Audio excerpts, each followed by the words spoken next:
बुढ़वा मलाई खाला बुढ़िया खाले लपसी।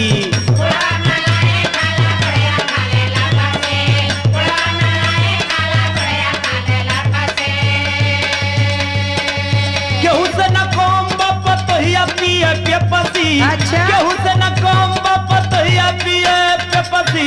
बुढ़वा मलाई खाला बुढ़िया खाले लपसी।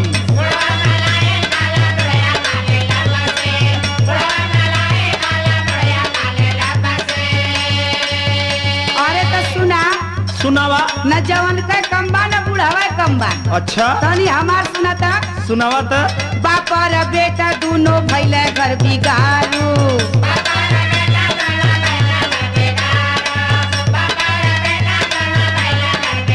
ऊ कैसे हो? बेटा पिए गांजा बाप जम के पिए दारू। बेटा पिए गांजा बाप जम के पिए दारू। आई? बाप और बेटा दोनों भैले घर बिगारू। समझ में आवत कि ना? हाँ खूबे नु। अरे तो आजकल के बुढ़ियन के हाल बता दे तो तहार दिमाग एकदम आसमान में चढ़ जाई। ई बात बा। हाँ। बतावा तो। बुढ़िया मोड़ा तारी बैठा बुढ़वा गोड़ा तारी। अच्छा तो ई कौन गलत बात बा भैया?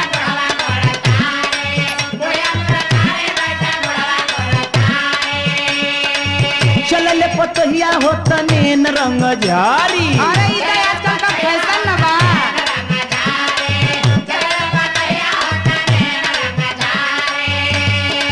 लड़का के कमाई का पहिर के घूमे में कसी। लड़का के कमाई का पहिर के घूमे में कसी। बुढ़वा मलाई खाला बुढ़िया खाले लपसी।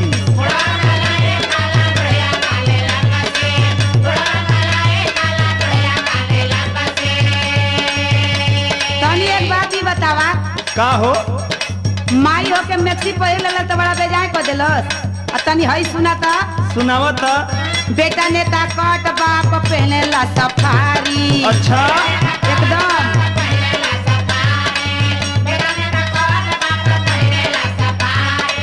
जिंदगी जवाल दोनों हवे हद कपारी। हाँ?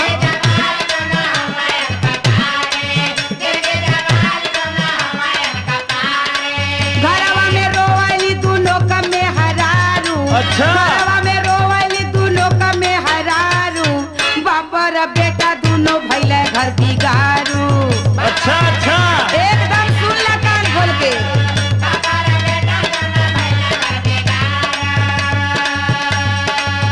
अरे तो आजकल का सास या पतोह दोनों मिल के एकदम रिकॉर्ड ब्रेक कर देले बाड़ी सा। ऊ का हो?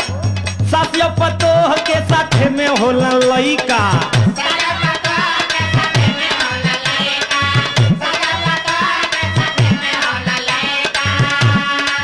दोनों जन के चाहे ला खटियावे पे खइका। अरे तो एमे बेजाय का बा? लइका साथे होई त खाना तो सधवे ना चाहिए। सास खोजे मारुति पतोह खोजे टेकसी।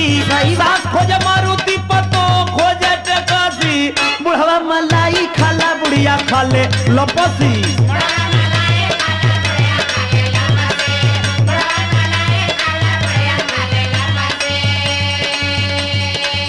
ऊ तो सास पतो खाली शौकीनी में न रहली। हाँ। आ तनी हई सुना था अपन हाल। सुनावा त। बेटा बेच दे हालत पतो हिया का सिकड़ी। अरे तो फिर बोल जाई। हाय सुना दारू पियले बुढ़ावा बेच के बुढ़िया का बकरी।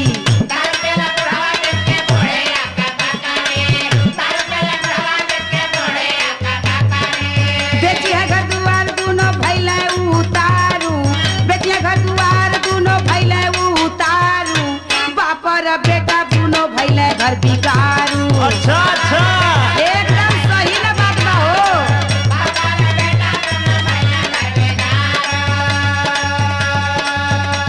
तो तोहनो लोग के फैशन तो कोनो कम ना बा। अच्छा तोहार कहाँ कम बा? सास पहिरे नथिया पतोह पहिरे झूलनी।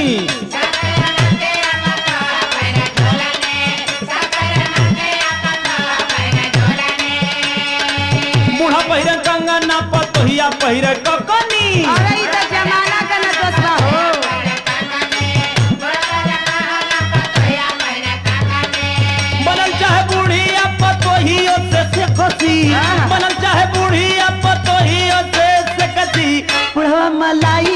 बुढ़िया खाले लपसी।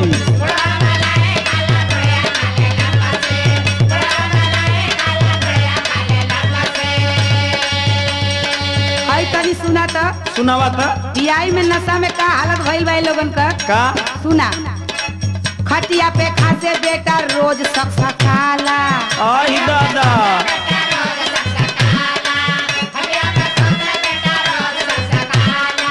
उल्टा सीधा बोले बाप चलत लड़खड़ाला।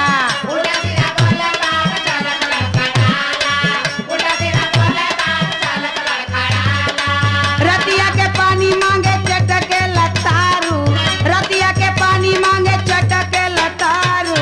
बाप रे बेटा दोनों भइले घर बिगारू। कौन हो?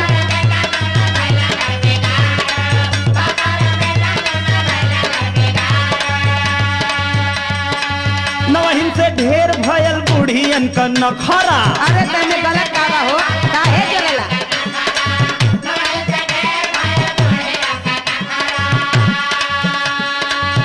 ऐसे बतावत है कि यही कारण देखा कितना बड़ा काम हो जाला। का होला? यही से ससास और पतोह कर झगड़ा। अरे इ तो हर घर का कहानी बा भैया, कोनो नई बात नहीं के, नया बतावा कुछो। कहला दिनेश फैशन केहू के न बकसी, कहला दिनेश फैशन केहू के न बकसी। बुढ़वा मलाई खाला बुढ़िया खाले लपसी।